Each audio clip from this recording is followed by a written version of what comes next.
Hello नमस्कार। स्वागत है आप सभी का आपके अपने यूट्यूब चैनल विदेश जोन पर। और आपको पता है अपन यहाँ पर बात कर रहे हैं चौहान राजवंश की। और चौहान राजवंश की बात कर रहे थे, उसमें अपन ने पिछली क्लासों में जालोर और रणथंभौर के चौहान कंप्लीट कर लिए थे। रणथंभौर के चौहान और जालोर के चौहान पढ़ाने से पहले मैंने आपको चौहान राजवंश की उत्पत्ति के बारे में, यानी कि चौहानों की उत्पत्ति कैसे हुई, कैसे उन्होंने अधिकार करना स्टार्ट किया और किस प्रकार वो उत्पन्न हुए थे। जैसे अपन बात करें तो गुरु वशिष्ठ के अग्निकुंड से माना जाता है, कुछ इतिहासकारों ने इनको विदेशी माना है और कुछ ने माना है कि ये ब्राह्मण वंशीय है, या फिर कह सकते हैं वत्स ऋषि के वंशज है, या फिर कुछ लोगों ने इनको सूर्यवंशी भी माना है। तो ये सारी चीजें मैंने पहली क्लास में आपको बता दी थी। तो आज अपन स्टार्ट करने वाले हैं अजमेर के चौहान राजवंश से। अजमेर में चौहान राजवंश की स्थापना किसके द्वारा की गई, कब की गई और क्या इनका इतिहास रहा, ये सारी चीजें आज अपन बात करने वाले हैं। इस क्लास की बात करें तो ये क्लास सभी प्रतियोगी परीक्षाओं के लिए उपयोगी है। जैसे एलडीसी है आपके राजस्थान हाईकोर्ट एलडीसी, और पीटीटी, बीएसटीसी, इसके अलावा जितने भी एग्जाम जिनमें राजस्थान का इतिहास पूछा जाता है उन सभी में ये क्लास उपयोगी रहने वाली है। तो चलिए शुरू करते हैं राजस्थान का इतिहास, और इसमें बात करने वाले हैं अजमेर या सांबर के चौहान राजवंश की। तो देखिएगा, सबसे पहले बात करते हैं इनकी स्थापना की। तो आपके सामने है चौहान वंश की स्थापना। तो इसमें कोई युद्ध जब तक नहीं होंगे तब तक अपने को सिर्फ मैं कहानियां आपको सुनाता रहूंगा। आप कहानी सुनिएगा और पढ़ने के लिए आपको ये पीडीएफ ऐप में मिल ही जाएगी, या फिर टेलीग्राम पर आप जुड़ सकते हैं। तो चौहान वंश की स्थापना की बात करते हैं, और कहां पर, अजमेर या सांबर में। तो देखिएगा, अजमेर या सांबर की अगर बात करें तो यहां पर चौहान वंश की स्थापना के लिए आपको एक व्यक्ति का नाम ध्यान में रखना है, और उस व्यक्ति का नाम है वासुदेव चौहान। क्या नाम है? वासुदेव चौहान। और वैसे वासुदेव किसको कहा जाता है? कृष्ण भगवान को कहा जाता है क्या? तो उनको जो चौहानों ने है 551 रुपए की प्रसाद चढ़ाई। कहां पर चढ़ाई? तो ये चढ़ाई अजमेर में, या सांबर अपन इसको कह सकते हैं। बार बार मैं सांबर अजमेर दोनों नहीं कहूंगा, अजमेर ही कहूंगा, तो आप समझ जाइएगा, ठीक है। तो यहाँ पर अजमेर में इन्होंने चढ़ाई। तो आप ऐसे याद रख सकते हैं कि 551 ईस्वी में चौहान वंश की स्थापना वासुदेव चौहान के द्वारा की गई थी अजमेर में। ठीक, यहाँ तक समझ में आ गया, ये याद रह जाएगा। वासुदेव चौहान, भगवान वासुदेव के नाम से इसको याद रख सकते हैं, 551 रुपए की प्रसाद चढ़ाकर। ठीक, तो अजमेर में चौहान वंश की स्थापना अपन ने करवा दी। अब यहाँ पर अगर बात करें तो इन्हीं को कहा जाता है आपके चौहानों का आदि पुरुष। किसको? वासुदेव चौहान को। आदि पुरुष का मतलब क्या होता है कि जिसने चौहानों की शुरुआत की वही आपके आदि पुरुष माना जाता है। तो चौहानों का आदि पुरुष किसको माना जाता है? तो ये माना जाता है आपके वासुदेव चौहान को। ठीक है, चौहानों का आदि पुरुष किसको माना जाता है? वासुदेव चौहान को माना जाता है। याद रह जाएगा, कोई दिक्कत नहीं है। आदि पुरुष इसलिए कि शुरुआत इसी से हुई है। ठीक, अब देखिएगा आगे बात आती है बिजोल या शिलालेख की। तो यहाँ पर देखिएगा आपके सामने पॉइंट लिखा हुआ है, और पॉइंट के ऊपर एक झील बनी हुई है। इस झील का नाम है सांबर झील। नाम तो आपने सुन रखा होगा, बचपन से सुन रहे हैं, सांबर झील। और इस सांबर झील की कहानी क्या है? तो सांबर झील की कहानी यह है कि इसके आसपास का जितना भी क्षेत्र था ना, मानचित्र में आप देखिएगा, सांबर झील के आसपास का जो भी क्षेत्र था उसको कहा जाता था सपाद लक्ष्य। किस नाम से जाना जाता था? सपाद लक्ष्य के नाम से जाना जाता था। याद रह जाएगा, सांबर झील के आसपास का क्षेत्र है उसको कहा जाता था सपाद लक्ष्य। और उसी सपाद लक्ष्य की राजधानी कहां पर थी? तो वो राजधानी थी अहिछत्रपुर। कहां पर थी? अहिछत्रपुर। 10th क्लास में जो अभी बुक लगती है उनमें भी यही बातें बताई गई हैं जो मैं आपको बता रहा हूं। तो सपाद लक्ष्य की राजधानी कहां थी? अहिछत्रपुर। अब देखिएगा, इस सांबर झील का इतिहास ये है कि इस झील का निर्माण है वो वासुदेव के द्वारा ही करवाया गया था। ऐसा किसमें कहा गया है या किसने कहा है? तो ऐसा कहा गया है बिजोलिया शिलालेख में। जो बिजोलिया शिलालेख है उसके रचयिता कौन है? तो उसके रचयिता है गुणभद्र। ठीक, तो बिजोलिया शिलालेख में कहा गया है कि सांबर झील है ये किसके द्वारा बनवाई गई, किसने बनाई? तो ये बनवाई थी वासुदेव चौहान ने। याद रह जाएगा। अब वासुदेव चौहान ने बनाई सांबर झील, सांबर झील के आसपास का क्षेत्र सपादलक्स, सपादलक्स की राजधानी अहिछत्रपुर, और उसी अहिछत्रपुर को वर्तमान में कहा जाता है नागौर। पता है आपको वर्तमान में क्या कहा जाता है? नागौर कहा जाता है। और आपको पता होगा नागौर में क्या है? सांबर झील है। डीडवाना में है क्या? एग्जैक्ट तो मुझे नहीं पता, आप बता देना, ठीक है।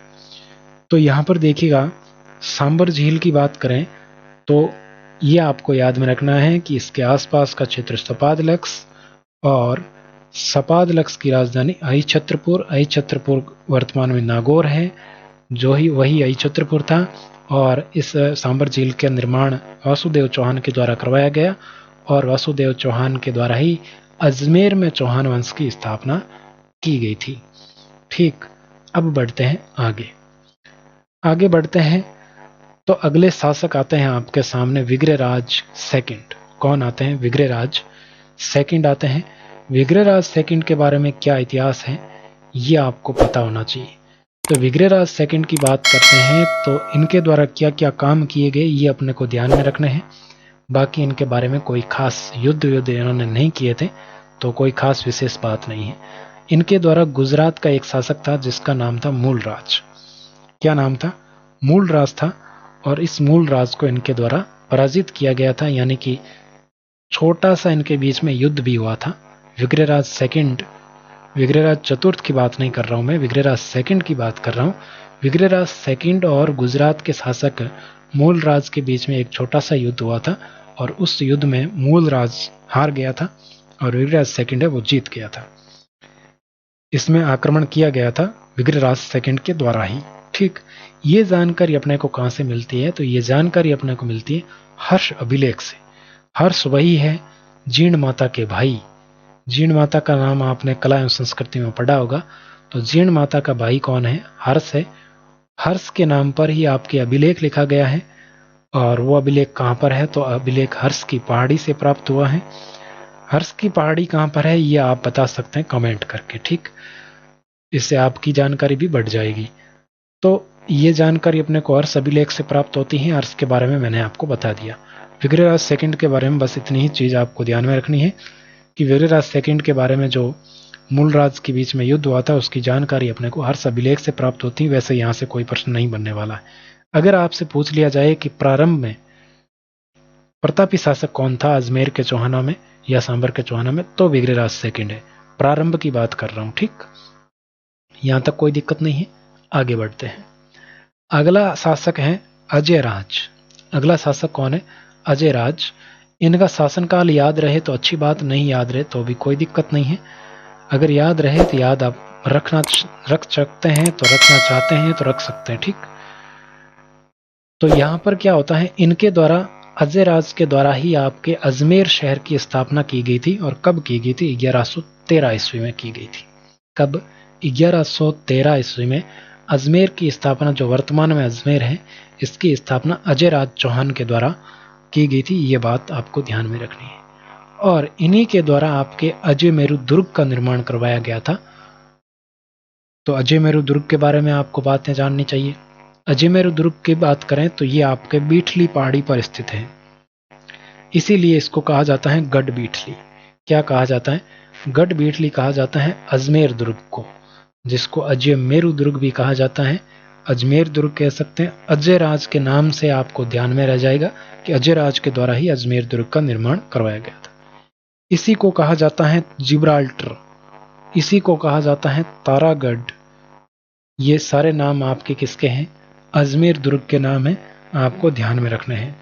अजय मेरु दुर्ग, गढ़ बीठली, क्योंकि ये बीठली पहाड़ी पर स्थित है इसलिए। अब अगली बात आपको क्या ध्यान में रखनी है, और महत्वपूर्ण बात है, और ये महत्वपूर्ण बात क्या है, स्टार लगा लेना, फूल पत्तियां बिछा लेना इस पर, कि जो अजय प्रिय द्रंब या श्री अजय राज सिक्के हैं वो किसके द्वारा चलाए गए थे? तो वो चलाए गए थे अजय राज के द्वारा। ये याद रख लेना, प्रश्न पूछा जाता है। अजय प्रिय द्रंब सिक्के, या इन्हीं को कहा जाता है श्री अजय राज सिक्के। जो सिक्के वर्तमान में चलते हैं वैसे ही सिक्के हुआ करते थे, लेकिन इन सिक्कों को नाम दिया गया था। अजय प्रिय द्रंब सिक्के यानी कि अजयराज के द्वारा चलाए गए तो अजय प्रियद्रम सिक्के, श्री अजयराज सिक्के कह दिया। और इन सिक्कों पर आपके जो अजयराज हैं इनके द्वारा अपनी पत्नी का नाम भी लिखवाया गया था, इसलिए इनको सोमल देवी के सिक्के भी कहा जाता है। ठीक है, ये बात याद रह जाएगी, यहां तक आपको ध्यान में रह जाएगा। सोमल देवी का नाम इनके द्वारा लिखवाया गया था सिक्कों पर, जैसे अभी के सिक्के हैं उन पर भरत सरकार सत्यमेव जयते ऐसे लिखा हुआ रहता है, तो उस समय इनके द्वारा सोमल देवी का नाम, अपनी पत्नी का नाम ही लिखवाया गया था। ठीक, यहां तक कोई बात अगर समझ में नहीं आई तो आप बता सकते हैं, बाकी मेरे हिसाब से सारी बातें आपको क्लियर हो रही होगी। आगे बढ़ते हैं। अगली बात आपको क्या ध्यान में रखनी है, अगली बात है अजमेर दुर्ग के बारे में। अजमेर दुर्ग के बारे में क्या क्या बातें आपको पता होनी चाहिए। वैसे अजमेर दुर्ग आपके दुर्ग वाले टॉपिक में उसमें भी पढ़ा जाता है, तो यहाँ भी आप इसको पढ़ सकते हैं। इस दुर्ग को राजस्थान का जिब्राल्टर कहा जाता है, ये मैंने अभी बता दिया आपको।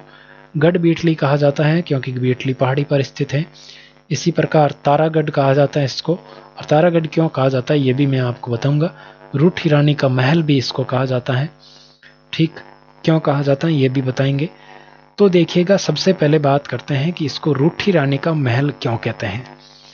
तो आपको एक समय की बात बताता हूं कि एक समय मारवाड़ का एक राजा हुआ करता था, और उस राजा का नाम था मालदेव। क्या नाम था? मालदेव नाम था। लिखी हुई सारी चीजें आपको मिल जाएगी, चिंता करने की कोई बात नहीं है। तो यहां पर मैं बता रहा था आपको मालदेव की कहानी। तो मालदेव जो मारवाड़ का राजा था, उसकी पत्नी का नाम था उमादे। क्या नाम था? उमादे नाम था। अब उनकी शादी ब्याह हो गए, सब कुछ आराम से सब कुछ चल रहा था। लेकिन एक बार क्या होता है, मालदेव युद्ध में जाते हैं, और उस युद्ध में यानी कि बीच में से ये वापिस आ जाते हैं। तो वो रानी जी है क्या है कि रूठ जाती हैं। कौन? उमादे, जो मालदेव की पत्नी थी, वो नाराज हो जाती हैं, और नाराज होकर चली जाती हैं अजमेर दुर्ग, और वो अपना जीवन वहीं पर व्यतीत करती हैं। और इसके बारे में विस्तार से कहानी है, मैं मारवाड़ के इतिहास में आपको बताऊंगा। इसलिए आपको इसका रूठी रानी का महल कहा जाता है।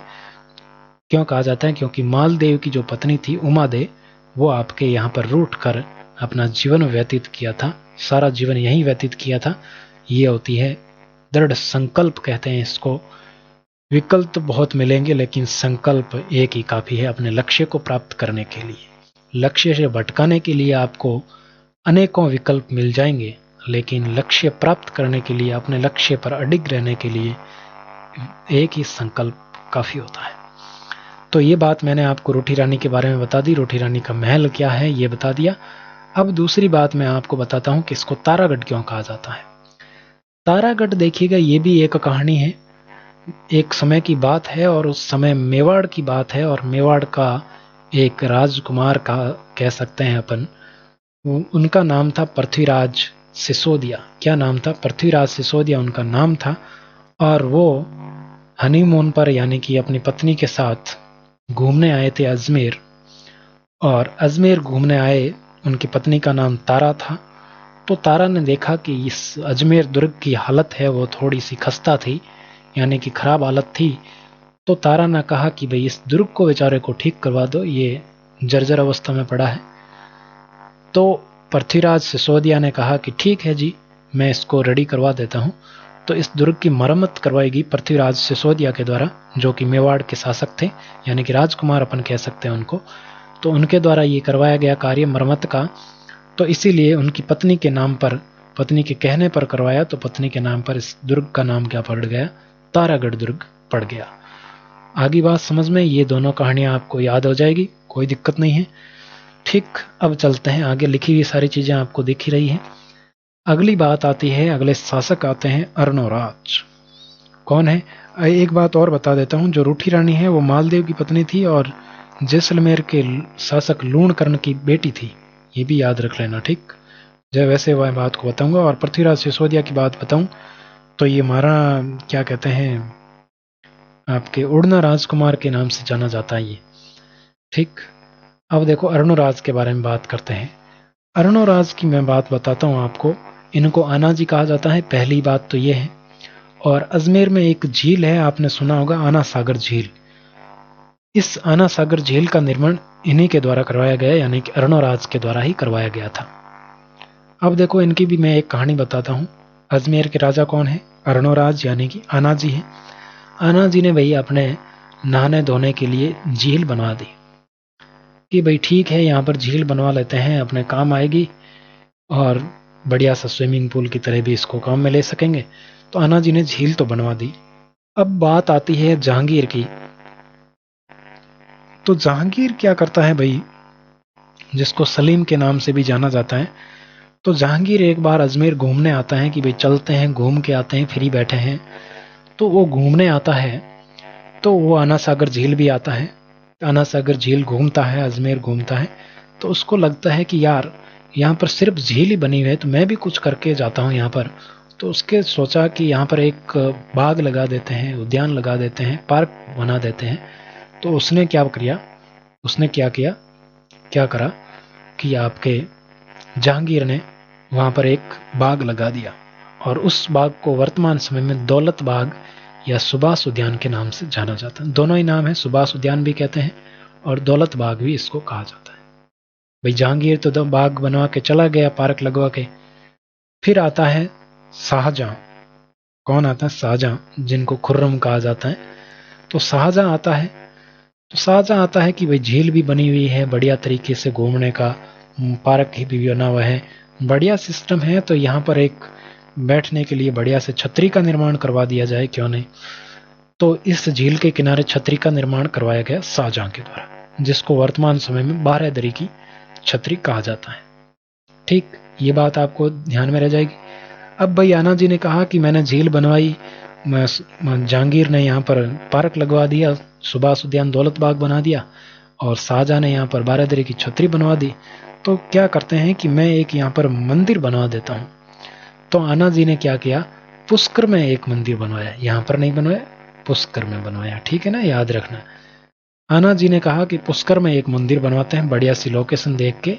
वहां पर वराह मंदिर का निर्माण करवाया गया। यह प्रश्न कई बार पूछा जा चुका है, याद रख लेना। ठीक, वराह मंदिर का निर्माण किसके द्वारा करवाया गया? तो आना जी के द्वारा, अर्णोराज चौहान के द्वारा करवाया गया।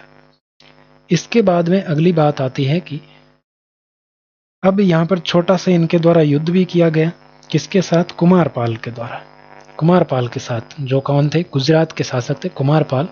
उनके साथ छोटा सा युद्ध हुआ और उस युद्ध में ही अर्णोराज तो निकल लिए, यानी कि हार गए। और हार गए लेकिन मरे नहीं, ये ध्यान रखना, हार गए थे। अब इनके बेटे की बारी आती। हार गए तो इसके एक बेटा था अर्णोराज के, इनके, उसका नाम था जगदेव। उसको ये बात पसंद नहीं आई कि पिताजी हार के आ गए, चलो पिताजी को साइड लगाते हैं। तो जगदेव ने क्या किया, पिताजी की क्या कर दी, हत्या कर दी भाई। बाप को मार दिया जगदेव ने। किसको? आना जी को। तो ये बात आपको ध्यान में रखनी है। चौहान वंश का पितृहंता शासक इसको कहा जाता है। किसको? जगदेव को। ध्यान, पितृहंता मतलब पिता की हत्या करने वाला कौन था? जगदेव था, ये ध्यान रखना। अर्णोराज की इसके द्वारा हत्या कर दी गई थी। आगे बात समझ में? तो ये बात हुई आना जी के बारे में। अब अगले शासक आते हैं विग्रहराज चतुर्थ। विग्रहराज चतुर्थ के बारे में बहुत ही बातें आपको ध्यान में रखनी है और इनसे प्रश्न बनता है हर एग्जाम में। विग्रहराज चतुर्थ को बीसल देव कहा जाता है, पहली बात तो ये ध्यान में रखनी है। दूसरी बात आपको क्या ध्यान में रखनी है कि चौहानों का स्वर्ण काल कहा जाता है। विग्रहराज चतुर्थ का जो समय था, शासन काल था, उसको चौहानों का स्वर्ण काल कहा जाता है, क्योंकि इन्होंने अपने जो साम्राज्य था यानी कि राज्य था उसका बहुत ज्यादा विस्तार कर लिया था, बढ़ा लिया था और दिल्ली तक पहुंच गए थे। इसीलिए चौहानों का स्वर्ण काल कहा जाता है विग्रहराज चतुर्थ के समय को। अब देखो कुछ उपाधियां हैं विग्रहराज चतुर्थ की, वो भी आपको ध्यान में रखनी है। जैसे कवि बांधव या कटी बांधव कहा जाता है, इनको उपाधि प्राप्त थी। कटी बांधव या कवि बांधव भी कहते हैं कई जगह। और इसी प्रकार आपको ध्यान में रखना है, विग्रहराज चतुर्थ ने एक नाटक की रचना की थी संस्कृत भाषा में और उसका नाम है हरिकेली नाटक। हजारों बार पूछा गया प्रश्न है हरिकेली नाटक। ठीक, याद रह जाएगा, कोई दिक्कत नहीं है। अब देखो आगे बढ़ते हैं और क्या बातें आपको पता होनी चाहिए। और बातें आपको पता होनी चाहिए विग्रहराज चतुर्थ के बारे में कि विग्रहराज चतुर्थ के द्वारा अजमेर में एक संस्कृत पाठशाला का निर्माण करवाया गया था। किसका? संस्कृत पाठशाला, जिसका नाम था सरस्वती कंठाभरण। ये देखो फैक्चुअल चीजें हैं, याद रखनी पड़ेगी। ये वैसे कोई कहानी होती है तो मैं कहानी सुना देता हूँ आपको, ठीक।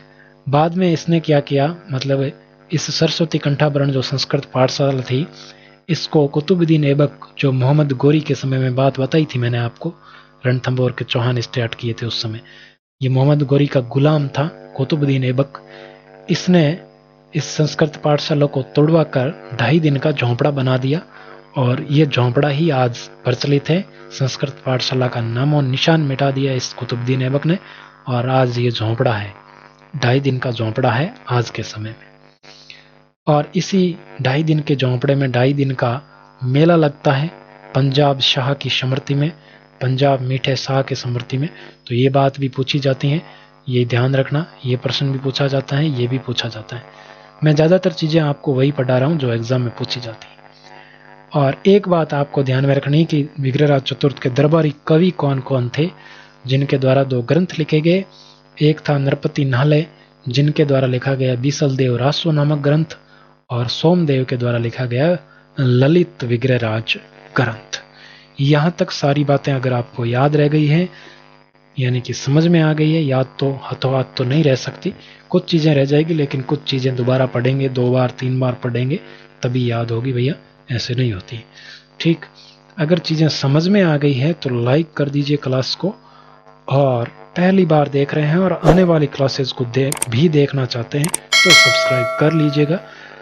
आज के लिए इतना ही दोस्तों, आज तो काफ़ी समय हो गया। मिलते हैं अगली क्लास में। क्लास कैसी लगी कमेंट करके ज़रूर बताना। अगर आपके लिए यूज़फुल रही है तो ज़रूर लाइक कीजिएगा, अपने दोस्तों के साथ शेयर भी कीजिएगा। मिलते हैं अगली क्लास में, आज के लिए इतना ही। Thank you so much, good bye.